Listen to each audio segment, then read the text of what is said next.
bénisse. Que la grâce de Dieu soit votre partage. Est-ce que vous nous recevez 5 sur 5?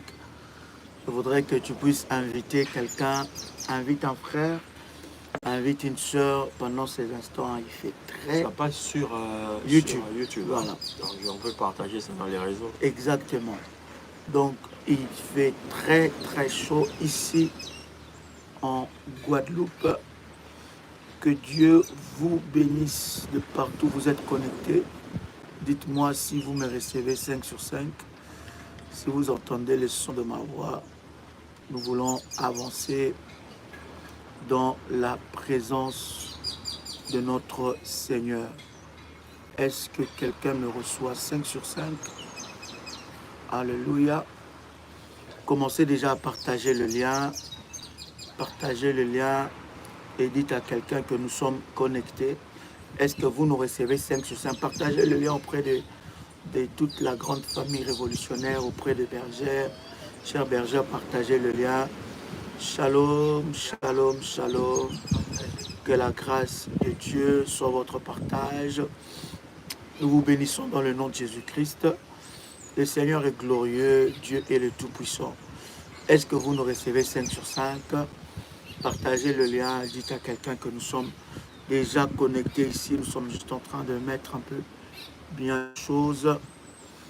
Gloire à Dieu. Il y a une chaleur bénissante ici aux Caraïbes. Et je suis très heureux de recevoir le pasteur Serge Nala. Nous avons passé un moment exceptionnel en Martinique. C'était très très très puissant. Et nous avons découvert énormément de choses en ce qui concerne la guérison divine. Est-ce que vous me recevez 5 sur 5? Il y a des chants d'oiseaux, ne vous arrêtez pas sur ça.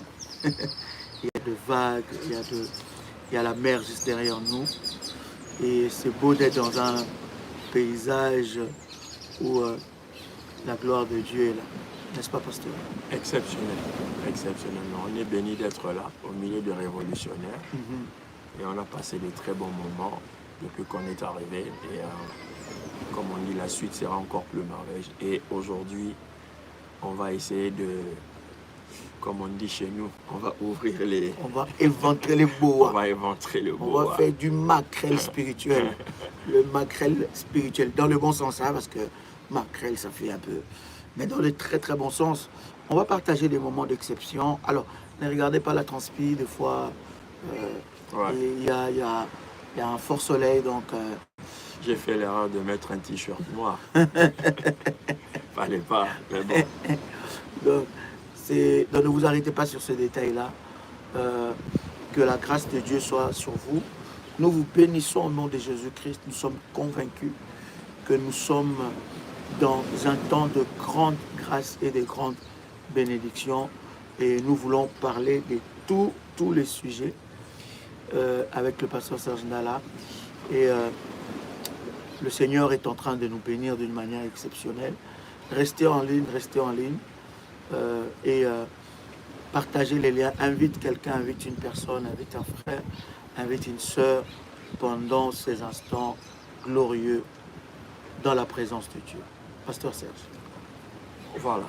Moi, j'aurais voulu qu'on fasse d'abord, si c'est possible, qu'on fasse un peu déjà ce qu'on a pu entrevoir dans les enseignements avant pour permettre aux gens de partager le lien, tout ça. C'était exceptionnel, pasteur, ce que vous nous avez partagé. Et on a entendu beaucoup de témoignages, des choses qui se sont passées dans le passé. Beaucoup de gens qui sont venus. Qui sont revenus pour témoigner, pasteur. La fois dernière, à Paris, j'étais venu, tu as prié pour moi, j'avais mal à la cheville. Et pasteur, quand tu as prié pour moi, quelque chose s'est passé. Je s'est mal traîné des années, mais depuis que tu as prié pour moi, ce mal s'est arrêté. Ouais. Exceptionnel. Il n'y a pas que ces témoignages. Nous avons reçu plusieurs témoignages comme ça, des révolutions. Bien aimé, Dieu continue de guérir. Et vous savez que le pasteur Serge Nala a un ministère exceptionnel en ce qui concerne, n'est-ce pas, la guérison divine. Et c'est puissant des choses que nous avons appris, pasteur, que nous sommes notre propre médecin. Parce que pourquoi et comment? Nous sommes deux choses que nous avons partagées avec les révolutionnaires. La première des choses, Dieu nous a établis comme notre propre médecin. Parce que notre corps est un grand outil de travail. Très important. Si votre corps est malade, vous faites pour s'arrêter. Et je disais avec l'apôtre, pourquoi Dieu va vous oindre de guérir les autres? Ces mains-là que vous imposez aux malades peuvent guérir les autres et ne peuvent pas vous guérir vous-même. Donc vous comprenez que vos mains peuvent vous guérir vous-même. Ça peut arriver que quelqu'un prie pour vous, que vous soyez guéri. Mais nous avons poussé le peuple de Dieu à comprendre, surtout les révolutionnaires, que vos mains sont des outils de traitement de votre corps. Des outils de traitement. Des outils de traitement de votre corps. Donc apprenez à prier, pas seulement quand vous êtes malade, mais priez quotidiennement pour votre santé. Faites des prières de prévention.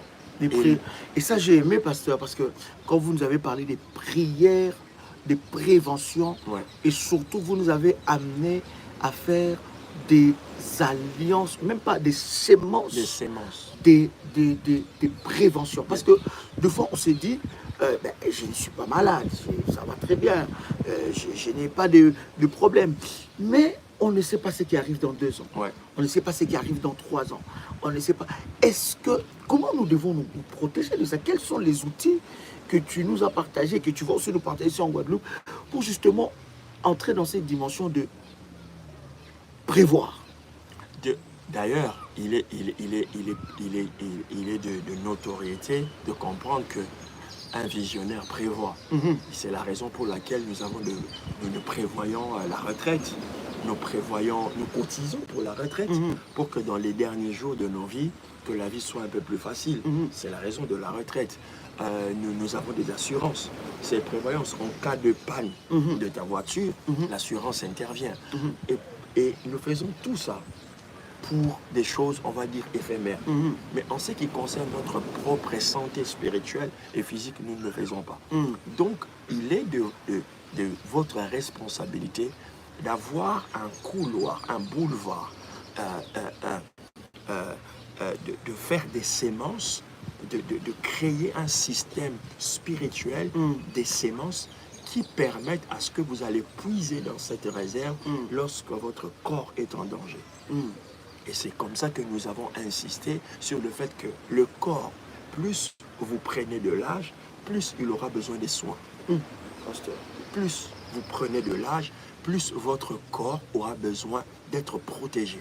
Parce qu'il devient vulnérable, il devient rouillé, il devient faible à un certain moment. Qu'est-ce qui va vous permettre? La Bible dit que Dieu a fait que Moïse garde son corps dans une vigueur extraordinaire. Donc c'est très important que l'enfant de Dieu, le révolutionnaire, puisse ajouter au-delà des alliances, au-delà des autels, d'avoir des sémences des fois ponctuelles, des fois récurrentes, continuelles, pour prévenir son corps de certains types de maladies. La prévention. Ça veut dire que certains types de maladies ne peuvent pas nous arriver. Ne peuvent pas nous arriver. Comment est-ce que je peux prévenir? Parce que vous nous avez dit quelque chose de puissant. Vous avez dit, vous pouvez être dans une famille où plusieurs personnes sont mortes de cancer. Vous êtes dans une famille où vous avez des maladies qui se répètent, des maladies générationnelles. Est-ce que je peux me prévenir et me protéger de cette maladie? Comment dois-je faire? Bien sûr. Dans ce cas précis, moi qui parle, je suis confronté peut-être à cette réalité où il y a une sorte de problèmes qui peuvent attaquer les gènes, les ADN, d'où je suis sorti. Donc, j'ai vu ça chez certains membres de ma famille. Aujourd'hui, j'ai décidé, depuis un certain nombre d'années, déjà, chaque fois, et je ne le fais pas seulement pour moi, j'ai commencé à le faire pour moi, mais pour mes enfants aussi. Parce qu'ils ont mes gènes, ils ont mon ADN, et Satan peut profiter de cette connexion, de cette lignée-là. Donc, qu'est-ce que je fais? Chaque mois, chaque trimestre, chaque semestre, je consacre des sémences pour ma propre santé. D'une manière préventive. D'une manière préventive. C'est comme j'ai dit, c'est vraiment comme de la retraite. On met des choses de côté au cas où il y a Satan voudrait brandir cet élément, réclamer que dans cette famille, telle maladie il y a. Il y a le cancer, il meurt avant 50 ans, il meurt avant 60 ans. Satan va réclamer ces choses. Qu'est-ce que je vais brandir? Je vais brandir cette prévention-là. Ça immunise mon corps. C'est comme si je mets des réserves. En fait, ce sont des réserves que je mets de côté qui me permettent de les brandir lorsque ces attaques peuvent venir. Et non seulement pour prévenir, mais pour y échapper définitivement. Pour y échapper définitivement. Voilà. On fait de la prévention en vue que ces choses-là ne nous attaquent pas. C'est comme lorsque vous êtes en guerre. Les pays forts vont attaquer les pays faibles. Mais ils vont hésiter d'attaquer les pays forts parce qu'ils savent qu'ils ont des réserves de réplique. Lorsque vous êtes faible dans ce domaine-là, Satan peut vous attaquer dans ce domaine. Parce qu'il sait que s'il vous attaque, vous n'avez pas de réserve. Mais s'il sait que vous avez des réserves, des préventions, des sémences que vous avez fait, il sait que ce combat-là est perdu d'avance. Il va échapper, il va aller chercher dans un autre. Donc chaque fois que Satan vous attaque dans un côté, il cherche là où il y a la faiblesse, là où il y a le vide. Il n'y a pas de sémence. Il n'y a pas d'alliance, il n'y a pas d'hôtel. Il vous attaque. Mais s'il veut vous attaquer dans ce domaine, il sait que là, vous êtes blindé. Vous avez des sémences, vous avez des hôtels, vous avez des choses que vous avez prévues. Il fouille, il cherche les faibles. Et il sait que les faibles, ce sont des hommes et des femmes sans sémences, sans alliance, sans hôtel, bâti pour le Seigneur. Donc, pasteur, dans ma famille, j'observe que ma fille est morte de telle maladie. Mon fils est mort de telle maladie. Ma mère est morte de telle maladie. Il y a une certaine maladie dans notre famille qui est en train de nous vider dans la famille. Mon grand-père avait tel problème, est mort de tel problème. Mais je remarque que ce chose s'est fait dans ma famille. Mais moi, je ne l'ai pas encore vu, je ne l'ai pas encore expérimenté. Est-ce que je dois faire des choses préventives par rapport à ça? Est-ce que j'ai besoin? Je ne suis pas immunisé par le sang de Jésus, pasteur.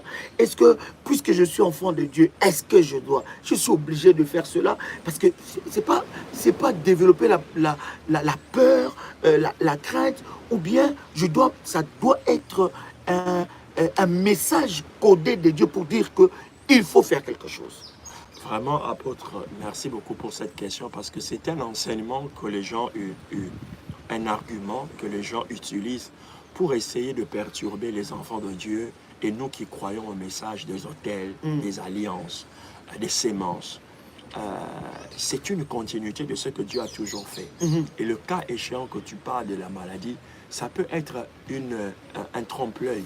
Le fait que tu sois en bonne santé aujourd'hui, cela ne te garantit pas que tu le seras dans 5 ans. Cela ne te garantit pas. Répète un peu ça. Le fait d'être en bonne santé aujourd'hui, rien ne te garantit que dans 5 ans, tu n'auras pas de problème de santé. Rien ne garantit. Peut-être chez toi, tu as une sorte... peut-être tu es le dernier de la liste que Satan avait prévu pour bouffer, pour détruire. Ce n'est qu'une question de temps. Maintenant, la prévention te préserve. Et le but de la prévention, c'est que tu y échappes. C'est ça. Donc, et il ne faut pas faire attention, il y a aussi des esprits sournois, des maladies sournoises. C'est-à-dire, ils sont là, mais ils sont programmés à apparaître à une certaine période. À une certaine période, à un certain âge. À un certain âge. À un certain âge. Ça, c'est deux choses. D'une manière naturelle, il est prouvé scientifiquement que certains nombres de personnes, des couleurs, de certains coins du monde développent à certains âges tel type de maladie. Et il est prouvé aussi que spirituellement, que dans certains milieux, dans certaines familles, à certains moments, cette maladie va sortir. Le diable a prévu des choses comme ça. Biologiquement, certaines choses sont prévues comme ça. Maintenant, les sémences forcent le ciel à agir en ta faveur. Les sémences forcent le ciel à agir en ta faveur. Ce que nous disons ici, le sang de Jésus, je vais te choquer. Choque-nous, on est là pour ça, choque-nous. Le sang de Jésus ne guérit pas. Il n'est pas écrit, le sang de Jésus, ce n'est pas pour la guérison. Le sang de Jésus, c'est pour la protection. My God. Pour la purification. La Bible dit, nous sommes guéris par le nom de Jésus ou les meurtrissures. C'est par ça que nous sommes guéris. Maintenant, mais la Bible ne nous dit pas que le nom de Jésus nous donne une santé divine. Nous immunise. Voilà. Ça nous guérit. Mais La guérison, j'ai toujours insisté sur cette différence. Il y a une différence entre la guérison et la santé divine. La différence entre la guérison et la santé divine, pasteur. Pour avoir la guérison, il suffit de croire au nom de Jésus. On prie pour toi, tu es guéri. Mais pour que cette guérison se pérennise dans le temps et que tu le gardes et que ça reste, il faut être un homme d'autel, un homme d'alliance, un homme de sémence.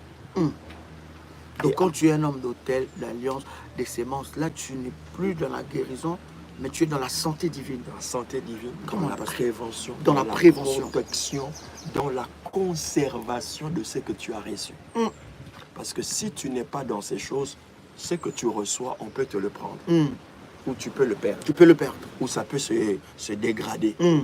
Tu vois, on a vu. Pourquoi Jésus dit à quelqu'un, va et ne pêche plus? Parce qu'il sait que s'il recommence, cette condition-là va revenir. Donc, la preuve en est, le péché, ce n'est pas seulement voler l'argent.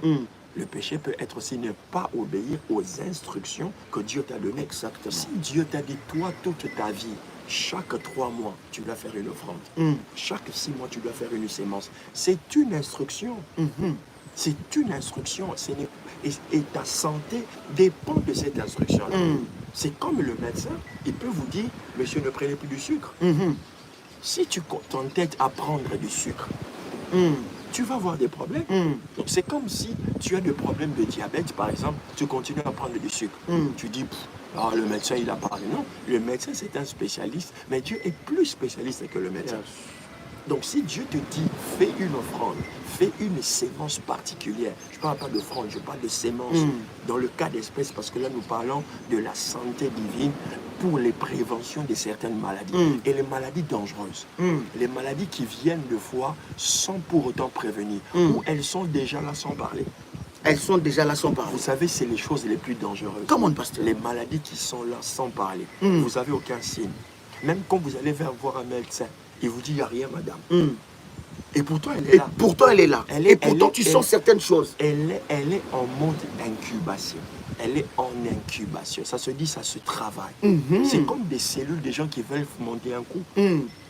Vous ne savez pas qu'ils veulent monter un coup, mais eux, ils savent. Ils sont déjà en train de Ils sont en train de travailler, ils viennent, ils regardent l'endroit, ils font des repérages. C'est lui qui va ramener, je ne sais pas, le truc qu'il ramène, c'est lui qui va compter l'heure. Ils ont un groupe, on les appelle les cellules dormantes.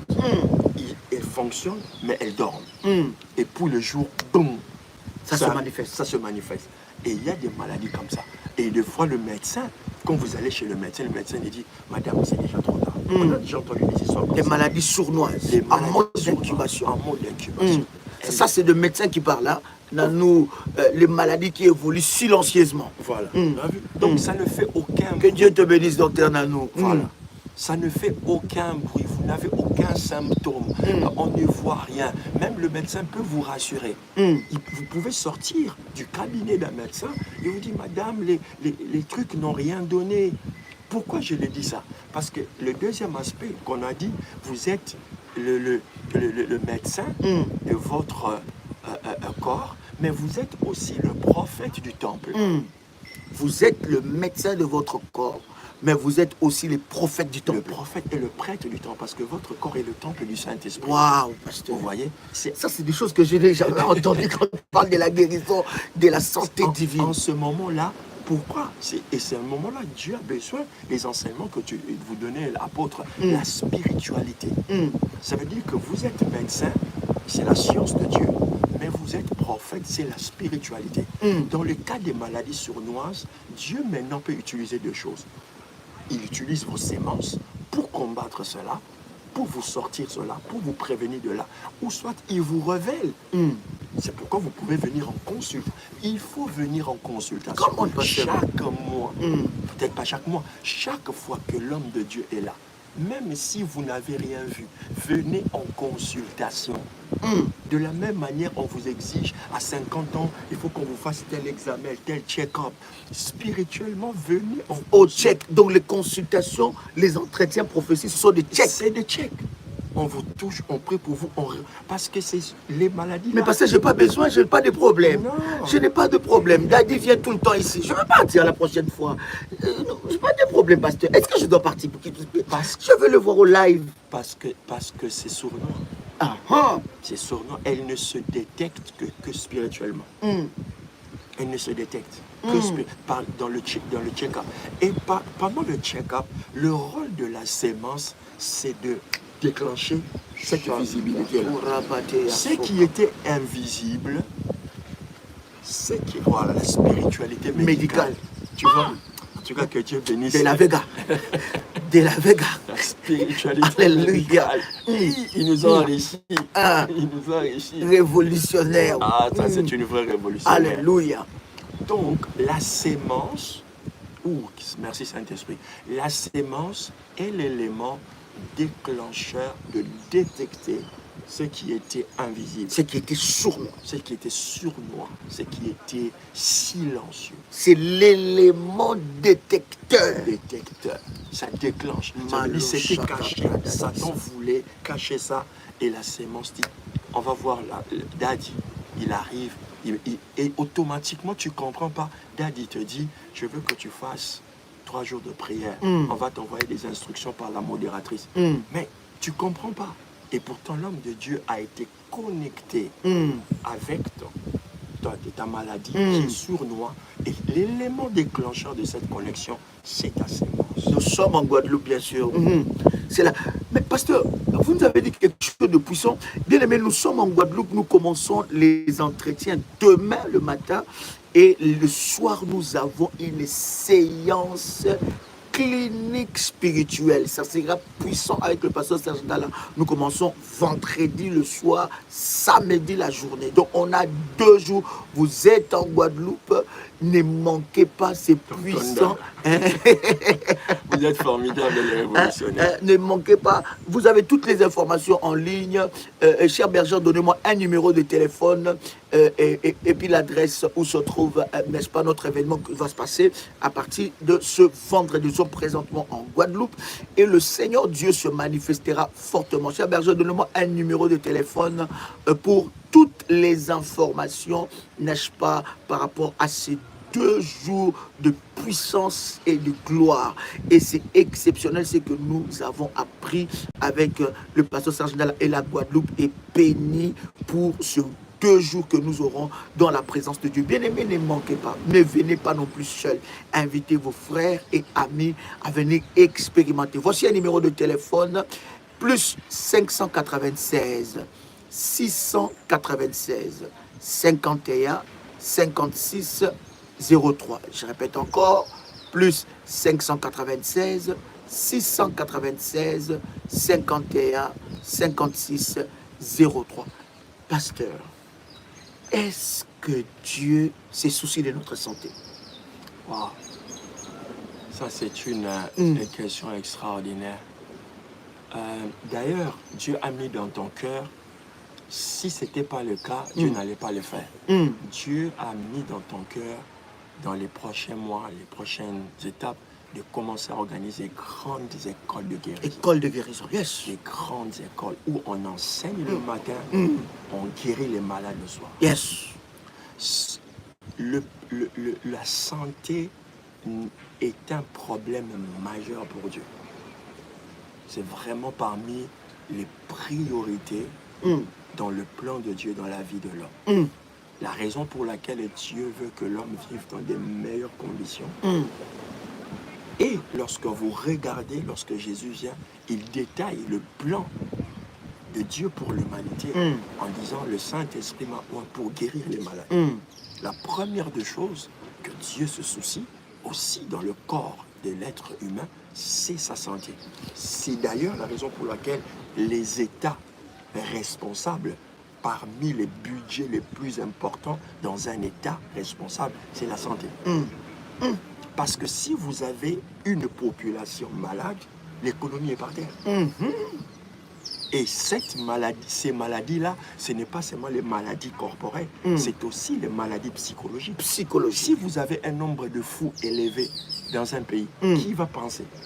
qui va réfléchir? Si vous avez des gens malades physiquement, qui vont faire des grands travaux?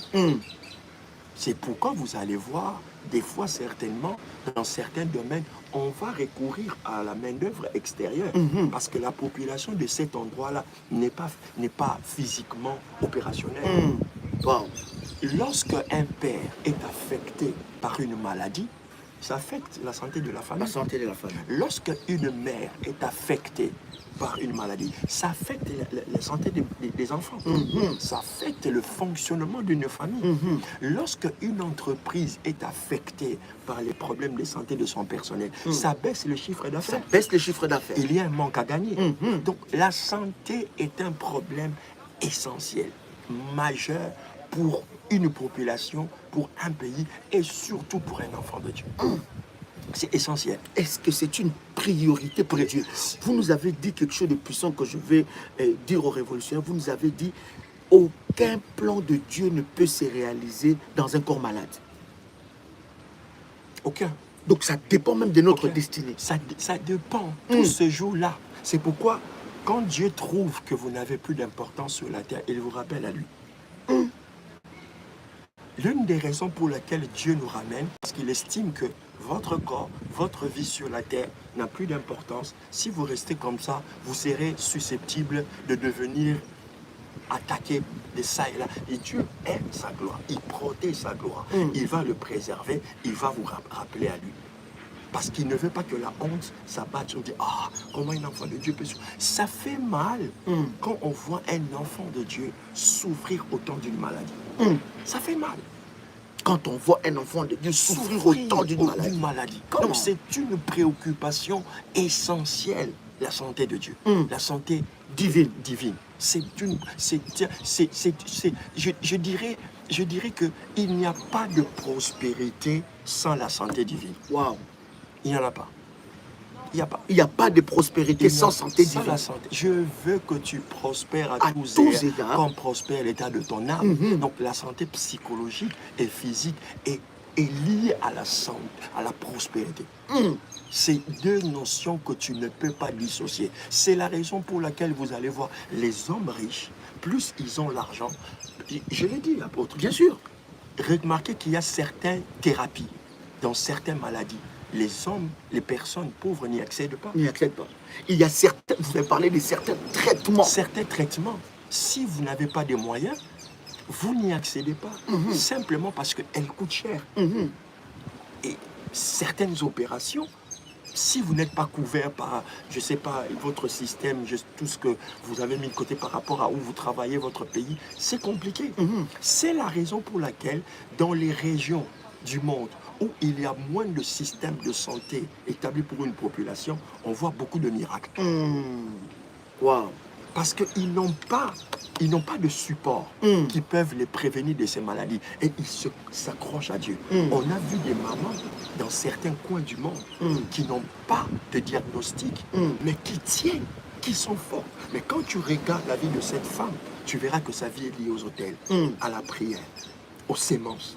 Elle a toujours servi Dieu. C'est pourquoi Dieu l'a préservée, elle et toute la lignée de ses enfants. Et tu vois que malgré l'âge, elle est toujours pimpante. Elle va bien, sa santé, il n'y a pas de problème. L'apôtre, la santé n'a pas toujours un impact sur votre prospérité. Elle a un impact sur votre beauté. Oh, pasteur. Si vous êtes mal, vous êtes triste. Si vous êtes mal, vous perdez le goût de prendre soin de vous. Vous perdez le goût de prendre soin de vous. De prendre soin de vous. Vous perdez le goût de bien être coquette. Vous êtes une femme, vous avez tout le temps des problèmes de ballonnement, tout ça. Qu'est-ce qui se passe après? Vous prenez, ça passe. Vous ratez.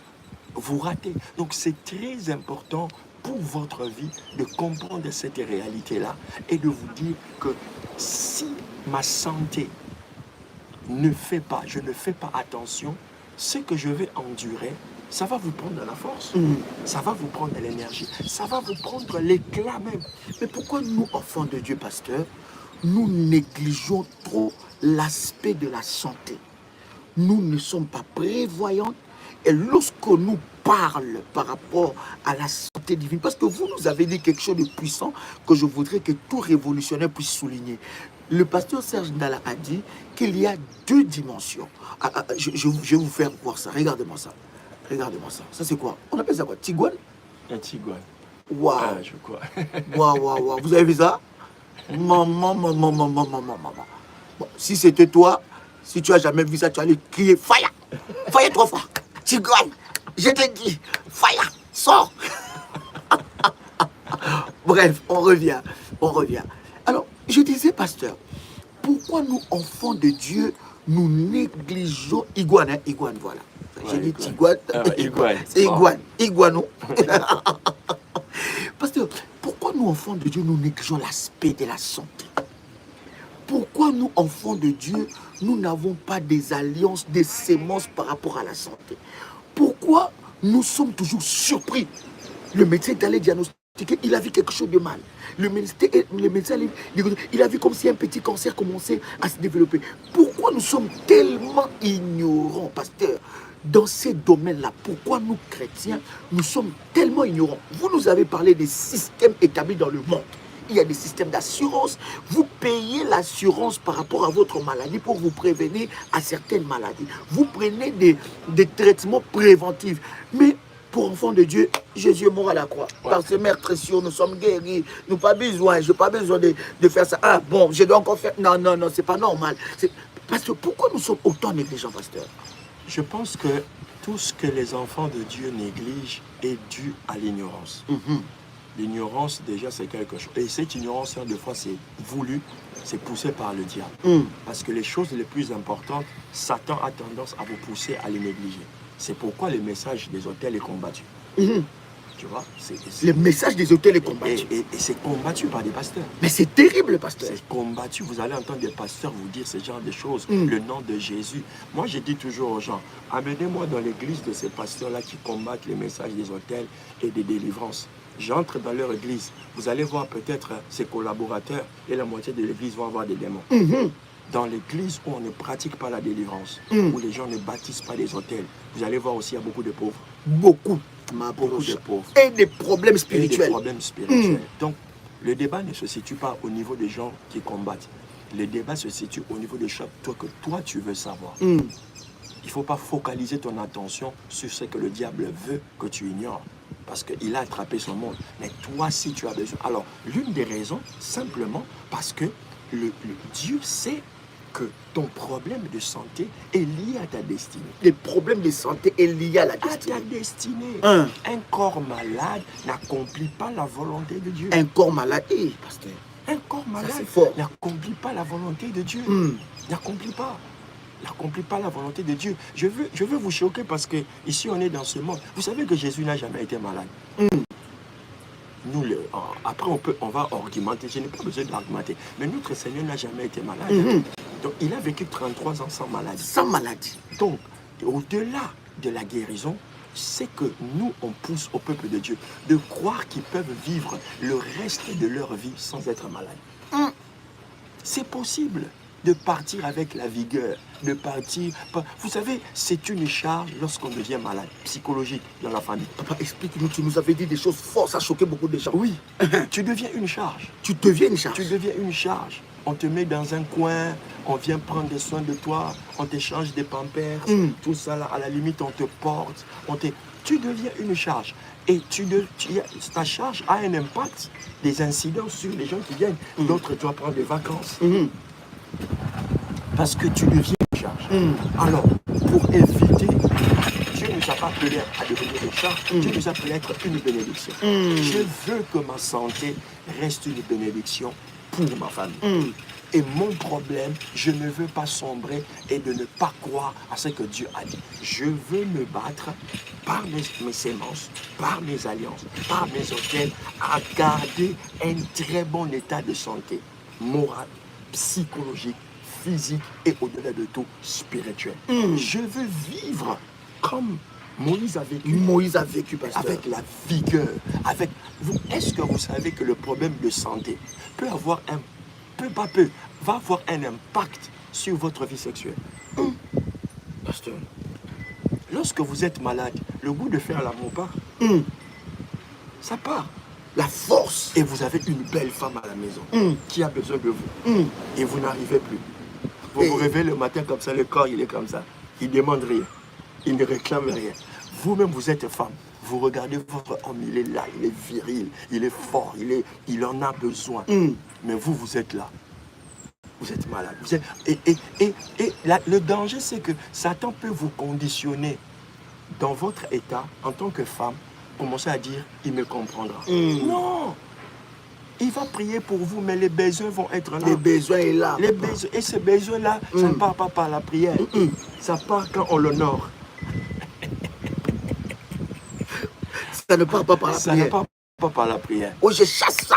Il n'y a aucun homme qui peut prier en disant Père éternel, éloigne-moi de cette coupe. Surtout ceux du matin, surtout les besoins du matin. Quand ça vient dans le matin et ça vient fort, ça vient avec un état d'esprit, ça s'élève, ça part, ça réclame. Et toi, la femme, tu es là. Tu es amorphe dans le lit, tu tournes. Et puis ça te conditionne. Et puis ça te donne le langage, ma maladie. Ma maladie. Tu chéris ta maladie. Tu chéris ta maladie. C'est devenu ta copine, ta compagne. Tu marches avec elle. Ma maladie. Ou nous, les gens de diabète, nous qui souffrons de telles maladies, nous ne faisons pas ça. Tu as je suis quand même diabétique. Il faut savoir quand même, je suis quand même diabétique. Exactement. Exactement. Donc c'est vraiment un vrai problème d'ignorance. Autant que vous voulez vous occuper de l'aspect spirituel de votre vie, autant que vous devez vous occuper de l'aspect de la santé de votre vie. Parce que les deux marchent de pair. Les deux marchent de pair. Vous faites des alliances pour briser les démons de ceci, des trucs cela. Vous faites des alliances conjointement pour votre santé divine. Ça marche de pair parce que même l'onction fonctionne dans un corps. Yes. Pour prier pour les mains. Vous voyez Daddy, votre Daddy, il tient des entretiens de 8 heures à 20 heures. 23 heures. À 23 heures. Il finit prendre l'avion. Mais s'il avait un corps amorphe, s'il avait des problèmes de santé, d'ailleurs, les révolutionnaires, vous devez le savoir, quand on prend l'avion, on perd des kilos. On est dans une zone de turbulence. On est fatigué. Donc ce travail, le corps en prend un coup. Ce travail que nous faisons, c'est un travail qui demande d'être en parfait état de santé. Restaurer, de bien manger, de bien se reposer, d'être vraiment dans les conforts les plus meilleurs qu'ils soient pour donner le meilleur de soi. Ah, papa. Parce que si vous dormez mal, c'est pourquoi, vous voyez, même le choix de lit que vous devez acheter, le matelas, faites attention, n'achetez pas parce que c'est moins cher à acheter. Parce qu'il insiste là-dessus. Il ne faut pas négliger. Vous voyez même les oreillers, la qualité du linge que vous devez mettre, vos draps, toutes ces choses ont des incidences. Je vais vous donner un exemple. J'ai une personne qui m'a dit récemment, c'est quelqu'un de très important dans la société, il m'a dit, Pasteur Serge, comment vous dormez? Je lui ai expliqué, je dors avec des vêtements, tout ça. Il a dit non. Il a dit, quand vous dormez avec beaucoup de vêtements, votre corps ne respire pas bien. Parce qu'il a travaillé toute la journée. Permettez à votre corps de dormir sans vêtements. Vous respirez mieux, ça fonctionne mieux, ça se détend. Oh, pasteur, je veux dormir sans vêtements, mais je ne veux pas choquer Dieu. Je ne vais pas appeler. Oui, mais c'est vrai parce qu'on en rit. Mais beaucoup de gens qui disent que dormir, par exemple, sans vêtements, ce n'est pas notre sujet. Ouais. Mais ça fait partie de la santé. Ça fait partie de la santé. Dormir sans vêtements, c'est attirer l'esprit des maris et des femmes de nuit. Non, c'est un faux enseignement. C'est que Adam et Ève, quand ils étaient dans les jardins, ils avaient l'esprit des maris et des femmes de nuit. En tout cas, les serpents, ils venaient chaque jour. C'est que les serpents, là, il n'était pas venu seulement les jours là, je les ai dit. Il venait souvent. Ah non, non, peut-être que Dieu va voir. Non. Dieu va voir, c'est pas bon. Il faut que je puisse me couvrir. Dieu lui m'a couvert l'homme dans les jardins. Et Dieu va voir, ça c'est pas bon. Et j'attire les maris de nuit, les femmes de nuit, quand je dors dénudé. C'est déjà dormir nu, sans vêtements, je veux dire. C'est comme quand vous vous lavez. Ça permet de voir aussi que où votre corps a besoin de travail. Peut-être vous avez besoin de sport. Peut-être vous avez besoin de faire, de bien manger. Bref, l'idée de bien dormir, c'est part du fait que Dieu nous parle tantôt d'une manière, tantôt d'une autre. Mais la Bible précise que Dieu nous parle dans les rêves. Souvent dans les rêves. Souvent dans les rêves. Et les rêves, nous les avons souvent la nuit quand nous dormons. Tu vois ce que je te disais? Tu vois Non. Il y a des croyances. En tout cas, il faut être délivré de ça. Il faut être délivré de ça. Comment? Ça veut dire que votre nudité est masquée par le diable. Il faut prier pour cela. La nudité, elle est mauvaise lorsqu'elle est exposée à l'extérieur. Mais lorsqu'elle est dans votre coin privé, la nudité n'est pas mauvaise. Bah oui. Oui, ça permet à votre corps de fonctionner normalement. Pourquoi vous n'allez pas vous laver avec vos habits? Pourquoi vous ne vous lavez pas avec vos habits? Entrez avec vos habits, lavez-vous, mettez les savons sur vos habits. Quand vous êtes né, vous êtes né avec quel avec les habits. Avec quel linge? Si vous avez ce genre de problème-là, ça veut dire que Satan a capturé la photo de votre nudité. Il faut une délivrance appropriée pour cela. Complètement. Vous dites, pasteur, Dieu nous parle tantôt d'une manière et d'une autre. Bien dormir. Bien dormir attire les bons songes. Vous dormez mal. Oh, vous savez que certains cauchemars, ce ne sont pas des démons. Vous dormez mal et vous avez dormi mal parce que vous avez mangé mal. Pasteur. Manger mal peut vous avoir des problèmes de constipation et vous ne dormez pas la nuit, vous avez des trucs. Non, quand vous dormez bien, pourquoi Dieu parlait? Il parlait des fois au roi.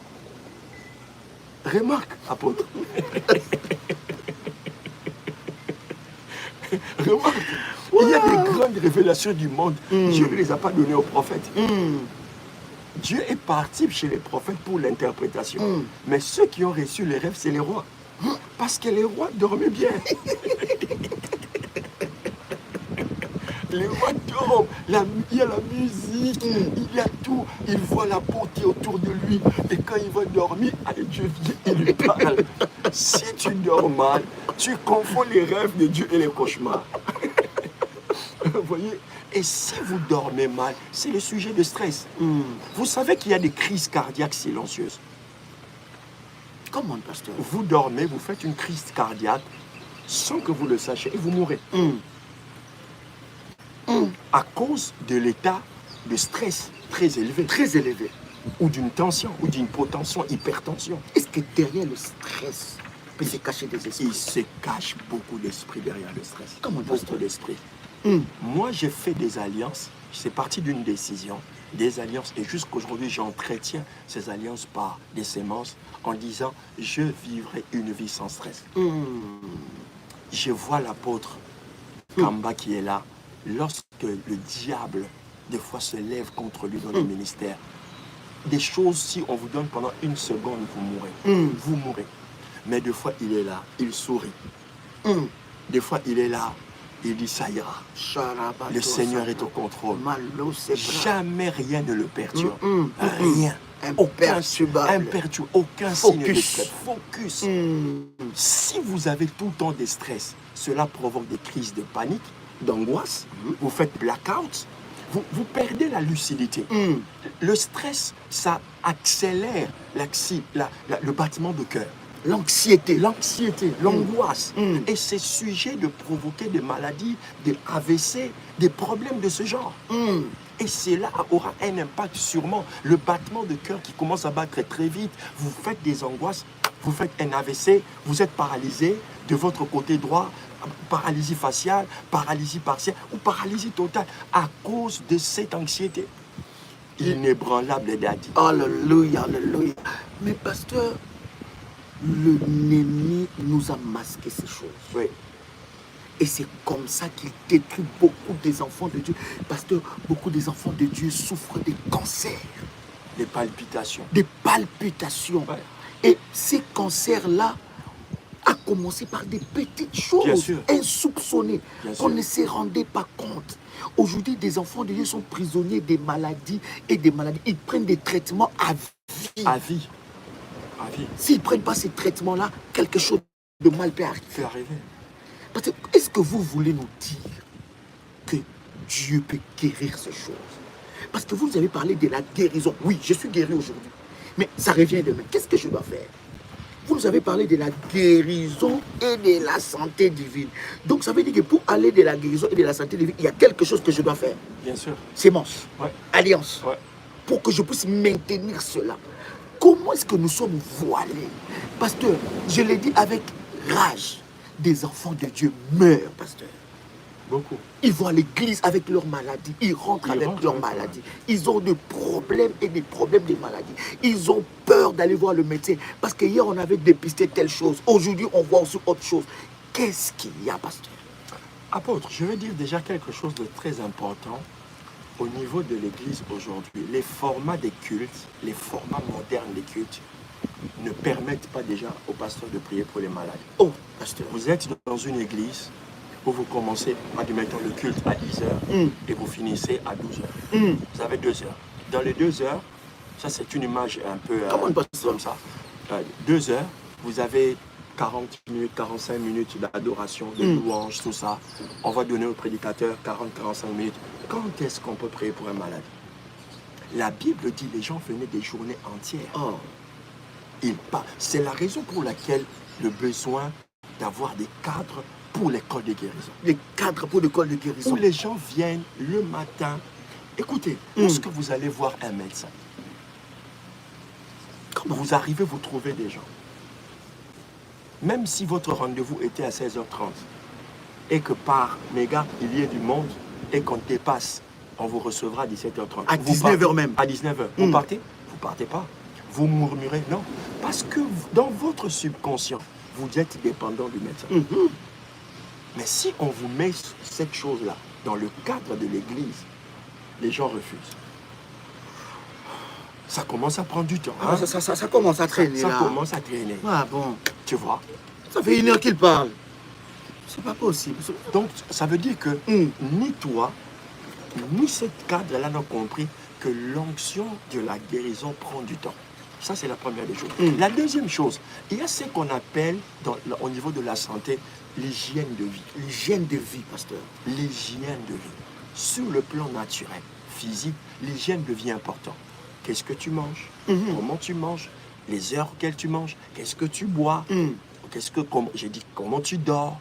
Les fréquences, toutes ces choses, c'est ce qu'on appelle l'hygiène de vie. Donc même bien dormir, c'est important. C'est important. Alors, ça fait partie de l'hygiène de vie. L'hygiène de vie nous permet de maintenir... Tu touches à des points. Je n'ai jamais entendu dans la santé de vie. L'hygiène de vie nous permet de maintenir. C'est comme une voiture. Une belle voiture. On va vous dire, après 6 mois, il faut faire des entretiens. Parce que pour qu'il roule convenablement, tel qu'il a été conçu, il faut une hygiène mécanique. Chaque chose que Dieu a créée demande, exige une hygiène de vie. Votre vie spirituelle demande une hygiène de vie. Votre vie spirituelle demande une hygiène de vie. Et l'hygiène de vie se fait par les check-up, les alliances, les sémences. Vous venez chez l'homme de Dieu, il dira, je constate ça, ces derniers temps, priez 3 fois, faites des semences d'or, faites des hôtels d'or. C'est ça l'hygiène, c'est ce qui vous permet de fonctionner. Votre esprit, c'est pas seulement, ça c'est le mécanique. Vous voyez? Ça c'est le mécanique. Tu veux qu'on prie pour toi, que tu tombes, que tu te relèves. Ça fait partie de l'exercice, mais c'est le minimum. C'est le minimum. C'est le basique. Ça ne résout pas tout. Ça résout pas tout. Papa, combien de gens sont partis voir des gens, on leur a dit au nom de Jésus, rien ne se fait. Ça ne veut pas dire que nous ajoutons autour du nom de Jésus, non. Ça fait partie de la complémentarité. De la complémentarité. Comment? Et l'hygiène de vie maintient ce que tu as reçu. Tu as reçu la bénédiction de la guérison, mais pour le maintenir, je dois être un homme d'alliance. Je dois observer. Qu'est-ce que je peux perdre? Parce que Satan attaque. Il attaque. Il réclame, il revient en force. Et l'hygiène de vie nous permet de... Et c'est beau, quand tu vois une personne âgée, son hygiène de vie est extraordinaire. Tu le vois souriante. Toi-même, tu te demandes, ah, on a le même âge. Mais comment elle est comme ça? Comment elle est comme ça? Et toi, tu as des problèmes de santé. Donc, toutes ces choses, on peut les résoudre. Apôtre, on peut. Dieu nous a donné. Et la raison, justement, de cette émission, c'est pour vous éclairer. pour vous éclairer. Et vous avez vu, même nous-mêmes qui sommes en train de parler de ça, nous sommes étonnés de la dimension de la sagesse que Dieu nous donne pendant cette émission pour vous. Tu devais déjà être en train de dire comment tu vas être entré en action pendant que nous sommes là. Dans ces 2 jours en Guadeloupe, tu vas préparer tes sémences. Des grandes sémences. Je veux des préventions. Je veux prévenir mes enfants de ces cancers qui terrorisent ma vie, qui terrorisent ma famille. Prévenir mes enfants de tout ce combat. Chaque fois que je suis aux Antilles, en Guadeloupe, en Martinique, et là on est en Guadeloupe, et le constat est que parmi les gens que tu consultes et que nous consultons des fois, nous trouvons toujours, je ne sais pas comment on appelle ça, des gens qui disent, ils sentent des choses traverser leur corps. Ils sentent, je ne sais pas, des picotements ou des coups. Quelqu'un dit, j'étais là, on m'a donné un coup. Bon, là on est en face de 2 choses. On est en face des esprits, et on est en face d'un corps qui est devenu un sanctuaire d'expérimentation. Donc en fait, c'est comme si les démons sont en train de jouer en enfer. À un moment, ils ont demandé à Satan, on te demande la permission d'aller un peu visiter la terre. Et Satan les dit, oh, partez. Ils disent, oh, chez elle là, il n'y a aucune prévention. Entre un peu. Ils viennent, ils s'amusent un peu. Et puis tu sais, les démons traverser ton corps. On en rit, mais c'est un peu le scénario. Ils viennent, ils partent. Et pourquoi? De temps en temps. Parce qu'ils savent que ta maison, ton corps, c'est un lieu qui a été lavé, mais qui n'est pas protégé. Il n'y a pas de la prévention, il n'y a pas de la protection. Donc, on aimerait mettre l'accent sur ce genre de choses. Priez, mais aussi vous donner des directives, vous enseigner pour que vous compreniez comment vous pouvez sortir de ces choses. Très bien, pasteur. Vous nous avez dit que Moïse est mort dans les temps de Dieu. Mourir, pas dans le main de tes ennemis, mourir non avant ton temps, mourir dans le temps de Dieu. Et vous nous avez dit quelque chose de bien, parce que vous avez dit, il faut vieillir, mais bien vieillir. Il faut bien vieillir. C'est beau de bien vieillir. Vous savez que plus vous vieillissez dans la gloire, plus vous devenez beau. Pasteur, regarde, quand je te regarde il y a 10 ans, tu deviens encore plus beau. L'onction, la grâce. Vous avez Moïse est mort. Moïse est mort dans la gloire. Apôtre, dans le temps de Dieu. Apôtre, ça, on doit garder ça pour la conférence. C'est pour la conférence. Ça, c'est pour la conférence. Mourir selon l'ordre de Dieu. À l'endroit que Dieu veut. Vous savez, si vous ne mourrez pas à l'endroit que Dieu voulait, ça veut dire que quelque chose vous a poursuivi et vous a déclassé. Parce que dans la destinée, Dieu a prévu tout ça. Alléluia. Dieu n'a pas seulement prévu comment vous allez vivre, même comment vous allez mourir. Dieu a prévu. Et on vous montrera comment est-ce que vous devez comprendre qu'il y a des choses qui viennent vous prendre ou vous tuer qui ne sont pas dans la volonté de Dieu. Parce que dans votre destinée, il n'y a pas seulement le lieu de naissance, mais il y a aussi le lieu de la mort. Pasteur, ça, c'est puissant, c'est que... Il n'y a pas... On fait une émission. Oui.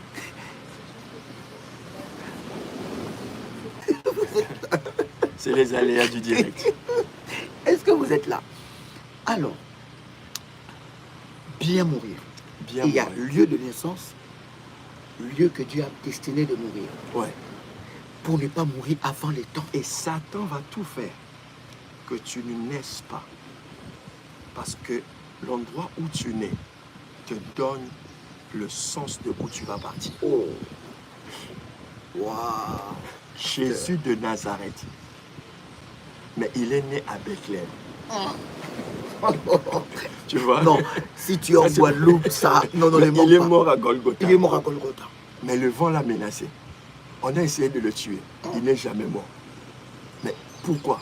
Parce que le seul endroit où on pouvait poser les croix, c'est à Golgotha. C'est ni à Bethléem, ni à Nazareth. Mais c'est très puissant parce que vous nous avez dit quelque chose de puissant. Pierre savait. Donc, ça veut dire qu'il y a des gens qui ne mourront pas dans un hôpital. Voilà. Papa, vous nous avez dit, les sémences, les alliances de santé divine déterminent que vous puissiez mourir dans les temps de Dieu. Pas mourir avant les temps, ni mourir dans les mains de l'ennemi. Parce que papa, vous nous avez dit que Pierre savait. Il savait qu'il n'allait pas mourir dans la prison. Ça va, savait. Vous savez, les sémences, c'est comme des impôts. C'est comme des impôts. C'est Écoutez des bien. impôts que vous payez Mhm. et qui empêchent à certaines personnes de vous dire que vous n'avez pas le droit. Oh, God. Lorsque vous payez vos impôts, vous êtes en droit de réclamer qu'il y ait des bonnes routes. My God. S'il y a un incendie, les pompiers doivent venir. My God. C'est à cause des impôts. Et les semences vous donnent une forme de légalité, Légalité. protection. Mhm. De telle façon que Droit. quand Satan, l'esprit de mort, vient avant le temps, il y a barrage. Donc même la prévention, là, les semences de prévention, ça nous prévient aussi des morts précoces. Des morts précoces, des morts prématurées, des morts subites. Chaka bratato sarababa. Ouh, Donc, pasteur. vous, Wow.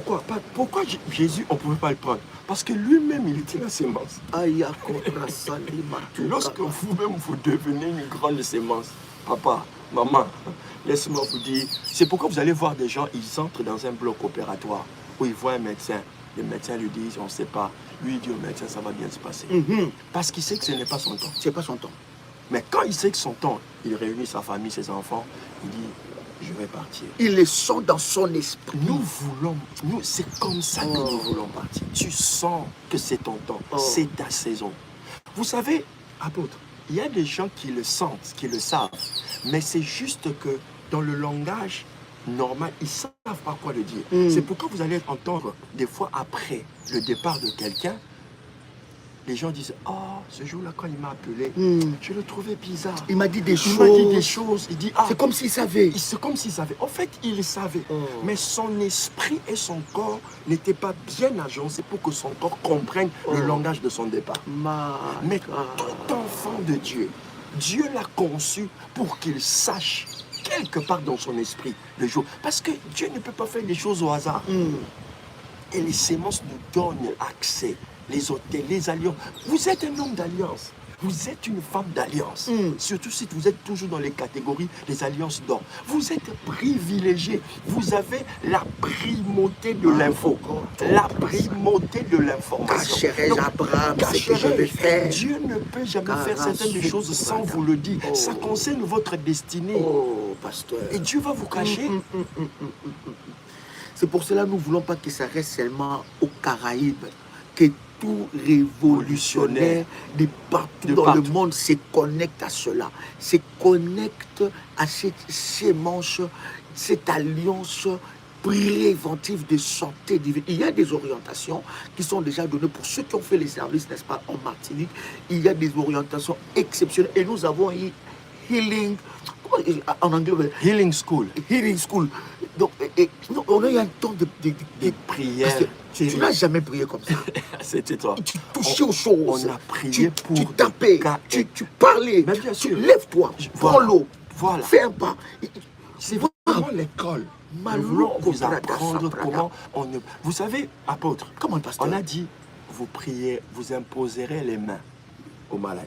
La Bible n'a pas dit vous imposerez la main sur la tête. Pas qui sur la tête. Pas sur la tête. Oh my God. Vous imposerez les mains. C'est-à-dire que la Bible vous montre que vos mains sont des outils de traitement. Et donc, si l'épaule touche à l'épaule, malade. Pourquoi tu veux me toucher seulement à la tête pendant que j'ai mal à l'oreille? Guéris mon oreille. Parce que j'ai vu, tu as posé les mains aux oreilles. Tu cherches. La tête là. La tête. Les dos, le bras. Tu tirais. Dieu nous a menés à prier pour la perte de poids. Vous savez qu'il y a des prises de poids qui sont liées au stress, aux attaques, aux angoisses, et soudainement. Et des prises de poids, mais démoniaques. Démoniaques. Des esprits qui nous déforment. Oui, exactement. Tu sais, imagine que au bout de 4 mois, tu prends 15 kilos. Donc tu es obligé de changer toute ta garde-robe. Donc c'est un budget. Comment tu expliques ça? Comment tu expliques ça? Après tous les sports que tu fais, tu ne perds pas. Et le danger, c'est que ça crée un complexe en toi. My God. Tu ne veux plus sortir. Tu ne veux plus te présenter. Parce que tu as pris du bide, parce que ceci, parce que cela. Ou bien tu perds du poids d'une manière anormale. Tu perds vraiment du poids. Tu fanes. Voilà. Tu dois avoir le poids qui correspond à ta stature et le poids qui te permet de vivre normalement, qui t'empêche de développer des problèmes de santé. Tout cela, nous le verrons Et quand les prochains, déjà là, ça sera un petit format de Healing School. Bien aimé, cher berger, donnez-moi quelques numéros de téléphone. Vous pouvez rentrer en contact avec le ministère. Je pense que nous sommes énormément bénis en entendant ces genres de révélations exceptionnelles. Je comprends que le Seigneur il fait toutes choses bonnes en son temps. Toutes choses bonnes. Et c'est exceptionnel ce que nous sommes en train de vivre. Oui, ça crée de manque d'estime.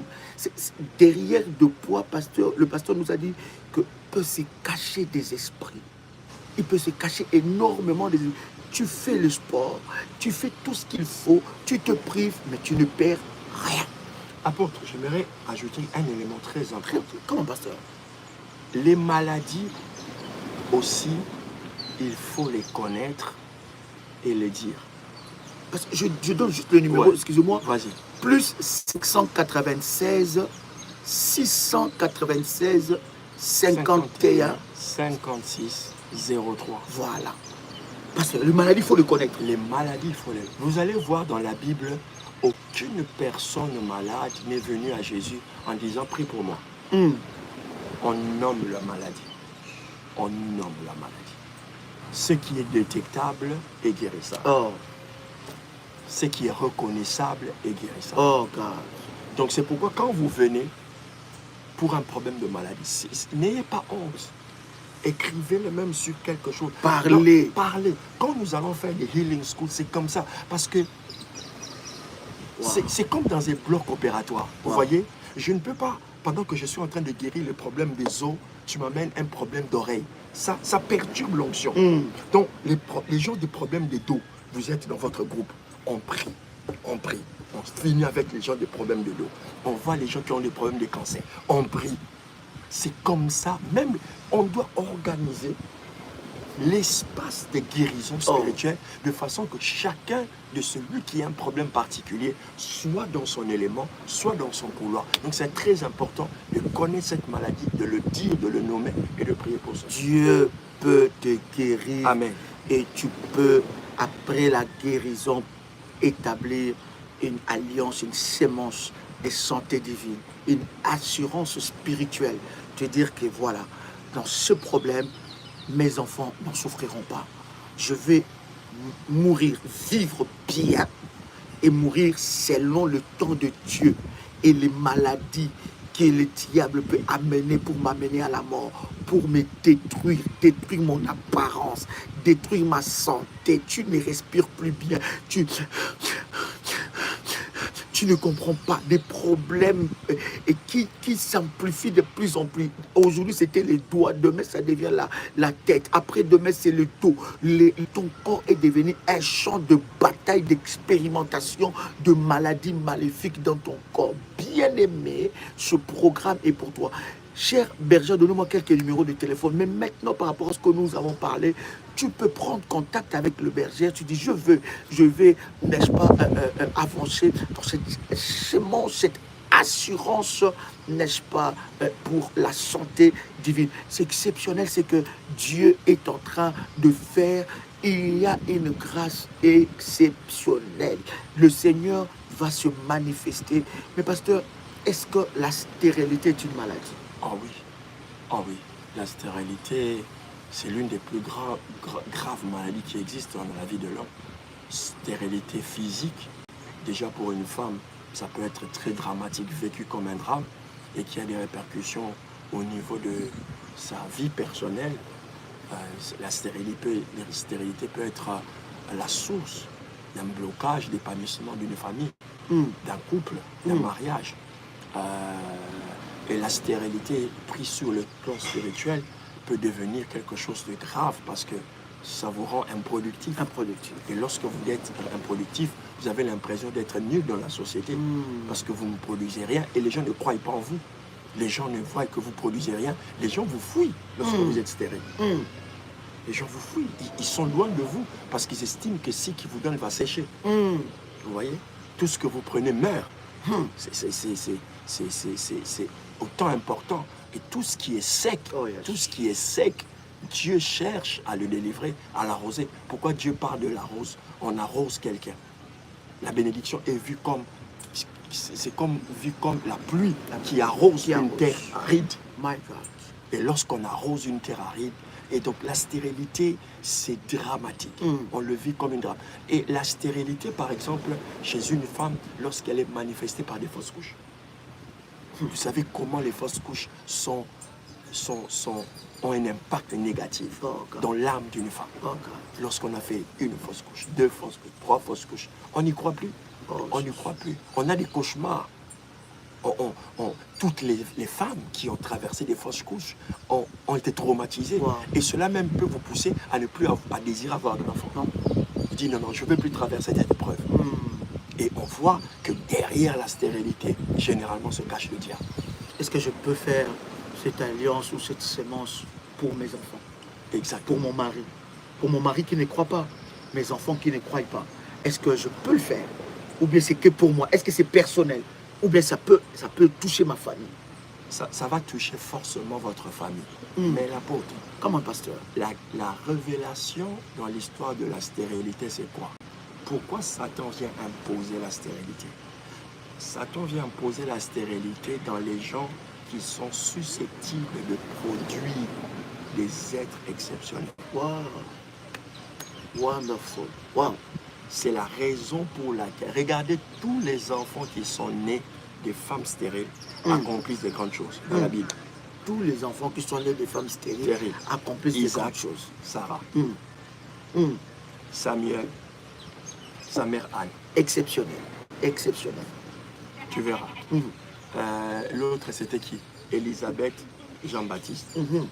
Wow. Regarde la différence entre Élisabeth et Marie.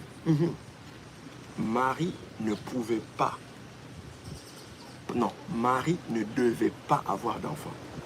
C'était pas dans le plan. C'était pas dans le plan. Parce qu'elle était vierge. C'est pas qu'elle était stérile. Impossible. Marie, elle était vierge. C'était impossible. Mais Élisabeth ne pouvait pas. Parce que c'était la stérilité. Oh, pasteur. Parle-nous bien de cette révélation. Vous voyez? Oui. Parce que Marie ne devait pas. Ne devait pas. Parce qu'elle était vierge. Vierge. Selon les lois biologiques, elle ne devait pas. Et selon les lois du mariage, parce qu'elle n'était pas encore mariée. Donc elle ne devait pas. Ça l'empêchait. Mais Jean-Baptiste ne pouvait pas. Élisabeth ne pouvait pas à cause de la stérilité. Donc, Marie, c'était à cause de la destinée de Jésus, une vierge, à cause de la virginité. Comment? Mais Élisabeth, c'était à cause de la stérilité. Mais regardez ce qui sort d'Élisabeth. C'est Jean-Baptiste. Yes. Et qu'est-ce que Jésus dit de Jean-Baptiste? De tous les hommes qui ont vécu sur la terre, jamais il n'y a pas plus grand que Jean-Baptiste. Donc la stérilité cache toujours une grande destinée. Toujours. C'est pourquoi Satan vient forcer que les gens ne croient pas. Parce qu'il sait que quelque chose de puissant, de grand va sortir. La raison pour laquelle il faut des prières, il faut des alliances, il faut... Le père de Jean-Baptiste était un homme d'alliance. Oh. C'était un sacrificateur. Un sacrificateur. Il sacrifiait. Jean-Baptiste n'est pas le fils d'un homme ordinaire. Son père est sacrificateur. Mais pasteur, quand tu nous parles des alliances, des autels, pasteur, on est dans la nouvelle alliance avec Dieu. On n'a pas besoin de ça. Hein? C'est de l'escroquerie spirituelle. Hein? C'est escroquer. C'est démoniaque, ces genres d'enseignements. Tout ce qu'on entend sur les réseaux sociaux, c'est démoniaque. On n'a pas besoin de bâtir des hôtels. Qui a dit? Les pasteurs. Moi, j'ai entendu même un homme de Dieu qui dit, les pasteurs qui vous enseignent sur les hôtels est un sorcier. C'est un sorcier. C'est de la sorcellerie. Ça, je vais mettre ça même aujourd'hui dans ma page Facebook. Vraiment, c'est de la sorcellerie. On ne peut pas parler des hôtels. On ne peut plus enseigner sur les hôtels. Hein? On ne peut pas parler de ces choses-là. Ça, c'est du vol. On vole nos enfants de Dieu. On vous escroque. N'écoutez pas ces gens-là. Parce que, que répondez-vous à ces choses-là? Parce que quelqu'un veut se dire, oui, moi, je vais faire ma sémence, je vais faire mon alliance, je vais faire... Ah, mais ces histoires-là, toujours ça, toujours ceci, toujours là-bas, toujours gna, toujours tout, toujours là-bas. Ils ont mis c'est lui le sorcier. C'est ce que j'aime avec les révolutionnaires. Vous êtes spéciaux. Voilà. Non, toujours ça. Je n'ai pas besoin. Jésus a tout accompli à la croix. La Bible dit qu'il a tout accompli. Qu'est-ce que moi j'ai encore à faire? Je n'ai seulement à croire. Est-ce que je dois bâtir encore des hôtels, pasteur? Est-ce que les hôtels sont d'actualité? Apôtre, si ce pasteur suivait ce live, il allait comprendre qu'il allait rentrer à l'école pour apprendre un peu de théologie. Que je vais lui enseigner aujourd'hui. Enseigne, pasteur. Dis-nous des choses. La Bible est, on va dire, présentée dans deux phases. Ce qu'on appelle l'Ancienne Alliance, l'Ancien Testament et le Nouveau Testament. Mais on est bien d'accord que Dieu n'est pas deux. Dieu est un, mais il a différentes opérations. La loi, c'est l'apparition de ce que Dieu a écrit à Moïse. Il a fait de ça la loi et ça fait partie de l'Ancien Testament. La Nouvelle Alliance, c'est quand Jésus meurt à la croix et cela devient ce qu'on appelle la Nouvelle Alliance. Mais regardez ce que Jésus dit au sujet de l'Ancienne Alliance. Il dit ceci: je ne suis pas venu abolir. L'abolition, c'est quoi? C'est éradiquer. Éradiquer, effacer, annuler.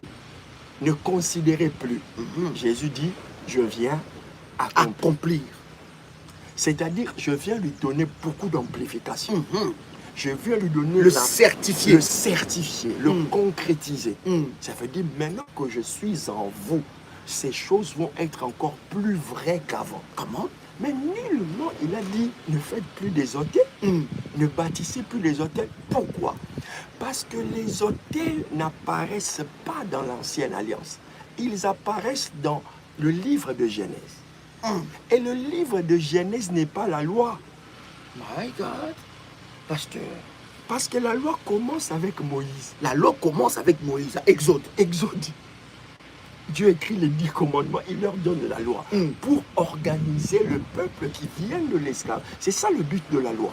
Organiser, c'était un peuple esclave. Dieu les sort de là-bas pour leur donner de vivre. Ils n'étaient pas organisés. Dieu leur donne des méthodes de s'organiser.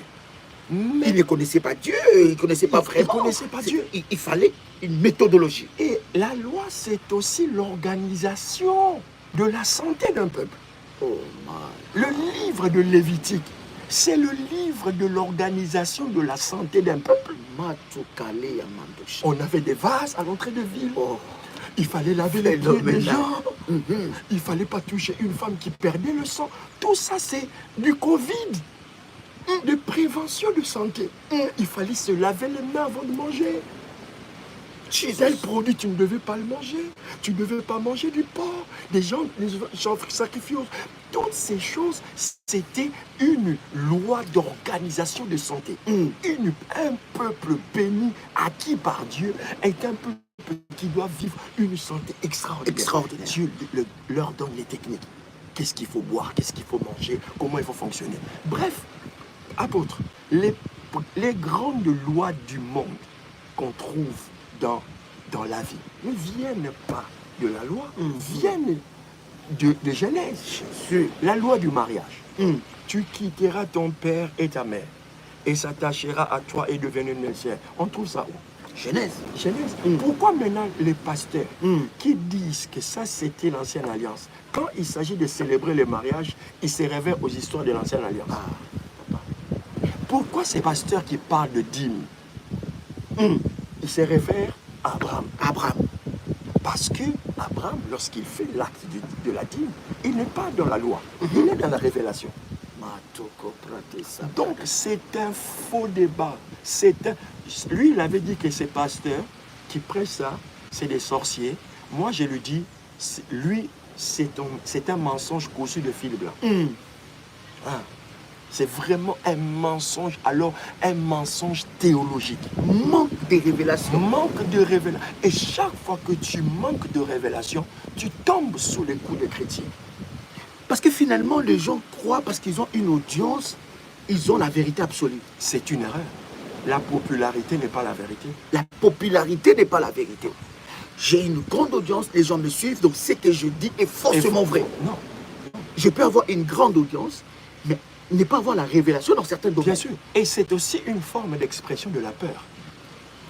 Parce que lorsque ma vérité est susceptible d'être comprise et avoir un impact dans la vie des gens que toi tu diriges, tu as peur de perdre ces gens-là. Tu fais quoi? Tu casses les autres. L'apôtre Joël ne critique pas le message des autres. Il prêche ce que Dieu lui a donné. Est-ce que vous avez déjà vu un médecin, un gynécologue critiquer un pédiatre ou un neurologue? Non. Le gynécologue s'occupe des parties, des organes intimes du corps d'une femme. Et il s'arrête là à faire son travail. Ce n'est pas qu'il fait et son travail. Il attaque les podologues, il attaque le pédiatre. Oh, vous les pédiatres, vous faites... Non. Oui.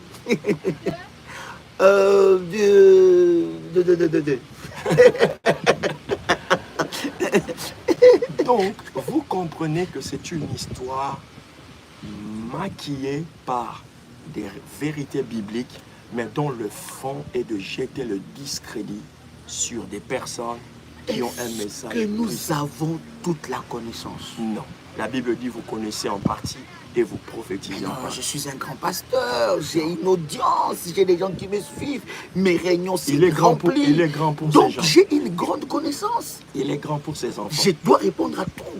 Apôtre, l'apôtre Paul disait, si je ne suis pas apôtre pour vous, je le suis pour les miens. Ah, papa, répète ces choses-là. Ouais. L'apôtre Paul disait dans l'une de ses lettres, si je ne suis pas apôtre pour vous, parce qu'il était aussi contesté, l'apôtre Paul. Il y a des endroits où on le contestait.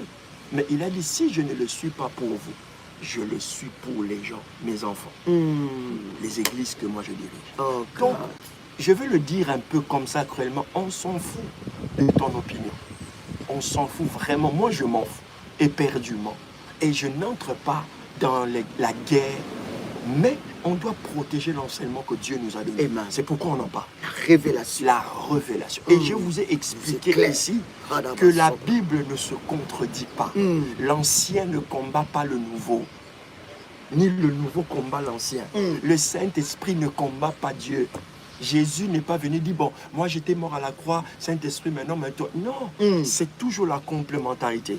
Le Père a créé, le Fils est mort, le Saint-Esprit continue. Et les anges ont toujours été à l'œuvre. Pendant que le Père faisait, les anges étaient là. Alléluia. Pendant que le Fils était là, les anges sont venus. Yes. Pendant que le Saint-Esprit est là, les anges sont toujours en action. Alléluia. Tu vas entendre les gens dire, oh ça, c'est le Saint-Esprit, ne me parlez pas d'ange. Mais attends, mais est-ce que ces gens-là, ils réfléchissent ou pas? Quand Pierre était en prison, qui était venu sortir Pierre de la prison?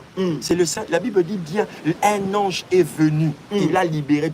Pierre, il était rempli du Saint-Esprit. Mais pourquoi il a eu besoin d'un ange? My God. Paul dit, l'ange à qui j'appartiens. À qui j'appartiens? L'ange à qui j'appartiens. Ça veut dire que c'est des Oh, dimensions que les gens ne veulent pas voir. Et par la peur de frôler. Je ne suis pas en train de soutenir les gens qui utilisent des versets bibliques à leur guise Amadouer les gens, et montrer aux gens. Non, nous sommes dans un ministère apostolique ici. Il y a les fondements. Comme Dieu a donné à cet homme et à cette vision d'impacter les gens par la prière et par la délivrance. Est-ce le ministère, pasteur? On va clôturer. Mais je voudrais poser quand même cette question pour une personne qui nous suit. Est-ce après la croix, le ministère de la délivrance et du combat spirituel est encore d'actualité? Papa, la croix là même dont les gens parlent, c'est de quelle croix qu'il s'agit? C'est la croix là de Golgotha qu'il faut ramener partout. Il faut qu'on soit un peu concret. Lorsqu'on parle de la croix, qu'est-ce que les gens voient dans leur esprit? En fait, je veux que les gens réfléchissent. Quand on parle de la croix, déjà avant de vous réfléchir l'esprit, est-ce que vous savez que la croix n'est pas une invention chrétienne? Parce que insiste ça, il y a quelqu'un qui nous a... Est-ce que la croix, vous savez que ce n'est pas une invention chrétienne? La croix est une invention païenne. Païenne. On torturait les gens par la croix. Donc les gens, quand ils parlent de la croix, ils sont comme si Dieu avait créé la croix. Il a ramené la croix. Papa, la croix est un procédé par lequel le Christ est passé pour faire entrer le salut dans l'humanité. Yes. Donc lorsqu'on parle de la croix, on ne voit pas la forme de la croix. On voit les étapes, les tortures. On voit la couronne d'épines. On voit les cris, Père, Père, pourquoi tu... C'est ce qu'on appelle la croix. On voit le... Même quand on dit le sang, c'est quel sang? Donc imaginez, Jésus, il a combien de litres de sang, papa? Combien de litres de sang que... Imagine même, il y a des gens qui invoquent d'être dans la piscine du sang de Jésus. Voilà la réponse. C'est symbolique. C'est l'image. Ésaïe disait quoi? Je le vois. On l'amène comme une brebis. Il voyait la croix.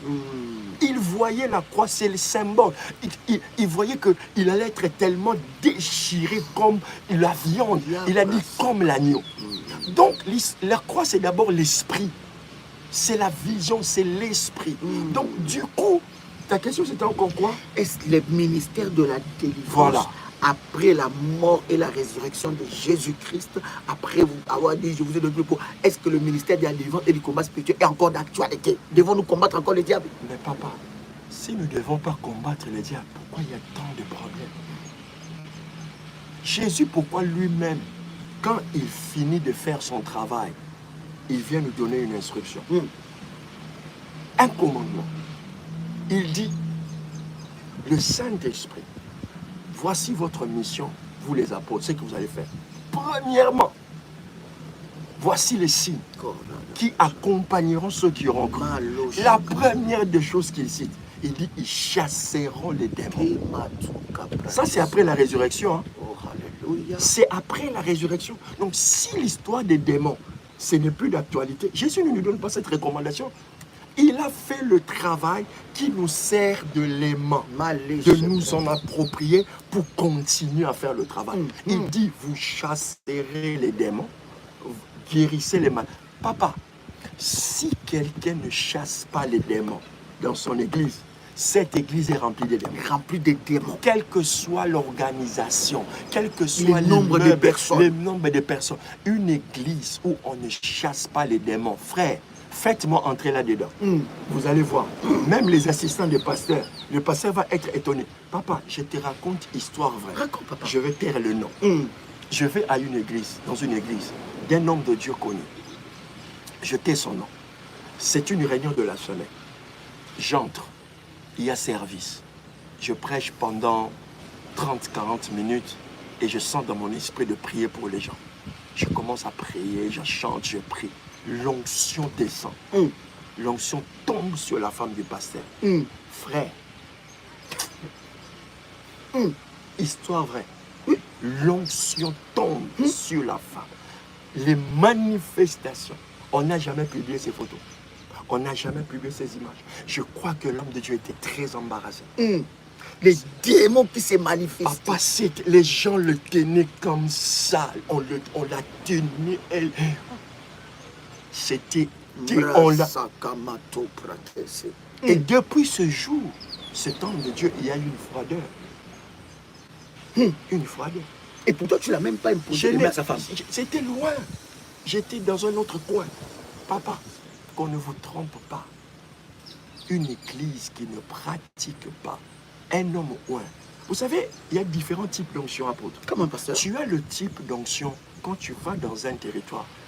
Quelqu'un vient devant toi. Même les choses qui étaient cachées, ça sort. Parce que plus un homme est oint, plus ça peut révéler des choses cachées.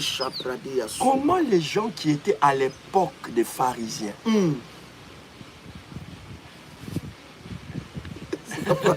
voilà. Comment est-ce que tu sais que à l'époque des pharisiens, on faisait le culte, les gens étaient possédés. Mais comment on ne chassait pas les démons? On ne chassait pas les démons. Mais c'est qui a commencé l'histoire de chasser les démons.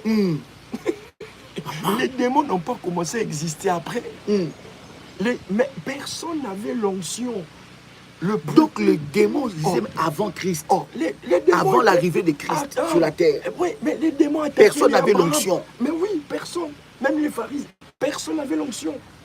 Et tu veux que quelqu'un qui commence à faire ces choses, il vous dit d'arrêter après. Si ce n'était pas important, il n'allait pas les sortir. Donc, l'histoire des démons. Et vous allez remarquer dans la Bible, la plupart des maladies, Jésus chassait les démons. On lui disait, il est lunatique, Jésus chasse les démons. On disait, il est sourd-muet, Jésus chasse les démons. Or, le Christ lui-même est un grand chasseur des démons. Un grand chasseur. Il a chassé des démons. Rappelez-vous le démon de Gadara, le fou de Gadara. Lorsque votre maladie est démoniaque, rien ne peut vous sauver que par la prière d'un homme ou un et qui croit en cette dimension spirituelle de chasser les démons. Wow. Il n'y a que ça qui peut vous sortir. C'est très important. Pasteur, donc, là, nos yeux sont ouverts. Il y a quelqu'un qui est révolutionné encore ici d'une manière exceptionnelle, qui s'élève encore pour faire la guerre à l'ennemi, de lâcher son mari, sa femme, les enfants, sa vie, sa destinée, sa santé. Il y a des personnes, pasteur, qui sont ignorants de ces choses. Ça fait 4 ans, la dernière fois qu'il a chassé les démons, il ne fait que louer. Il fait que louer. Il faut louer, il ne faut plus chasser, il faut louer. Et il y a des corps remplis de démons. Un corps comme ça va aussi à l'église, il met aussi sa veste, il met sa belle robe, il va louer, il loue, mais il rentre possédé. C'est pourquoi nous avons vu que tu dois être le prophète, le prêtre de ton temps. Oh. Pourquoi on met un prêtre? Parce qu'un lieu de culte est un lieu qui attire soit la gloire, soit les médias. Mais j'aime ce que vous avez dit. Jésus, dans ses réunions, il chassait les démons. Comment nous avons des conférences, des grands meetings, des grandes conférences, mais on ne chasse pas les démons? Parce que, apôtre, lorsqu'on a critiqué un message et qu'on est devant la vérité qui vous rattrape, si vous n'êtes pas humble, vous tombez dans le piège. Vous faites de l'orgueil et pourtant vous savez que cette situation-là, ça ne partira qu'à une prière d'autorité. Cher ami, nous vous bénissons. Je voudrais que le pasteur garde un peu d'énergie pour ce puissant travail que nous avons. On va avoir des moments comme ça. Je pense que c'est un premier.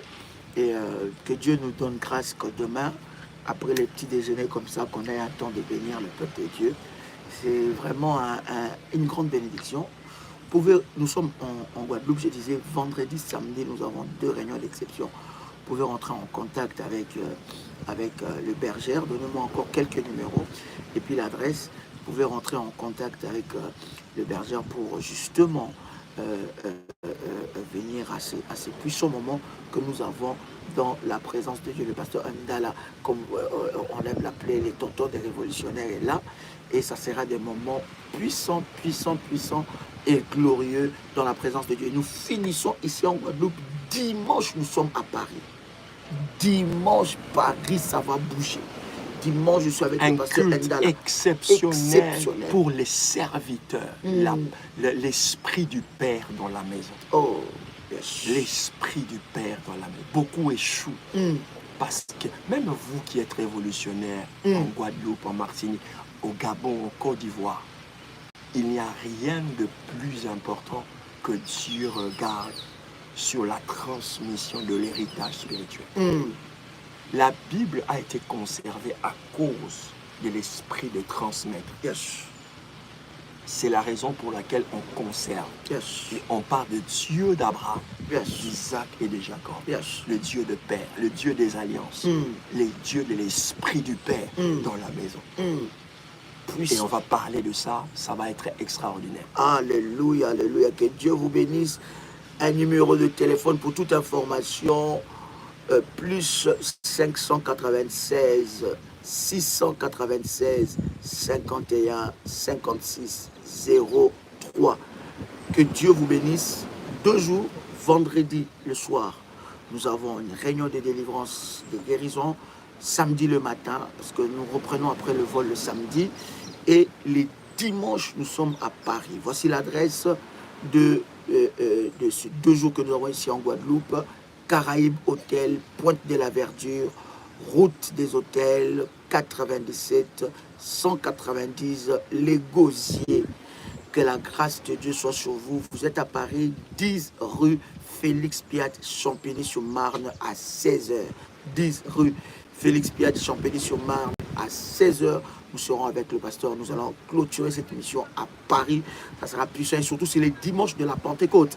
Donc ne venez pas seul, venez avec la famille pour un revêtement nouveau. Ça sera glorieux, ça sera puissant et Dieu vous bénira. Nous continuons avec les inscriptions dans le programme d'un revêtement nouveau. Prenez ce numéro de téléphone et vous aurez toutes, n'est-ce pas, les informations par rapport à ces puissants programmes. Chers amis, c'était un privilège pour nous de partager avec vous ce puissant moment. Que Dieu vous bénisse et que la grâce de Dieu soit votre partage. Shalom. Shalom. Que Dieu vous bénisse. Dieu bénisse.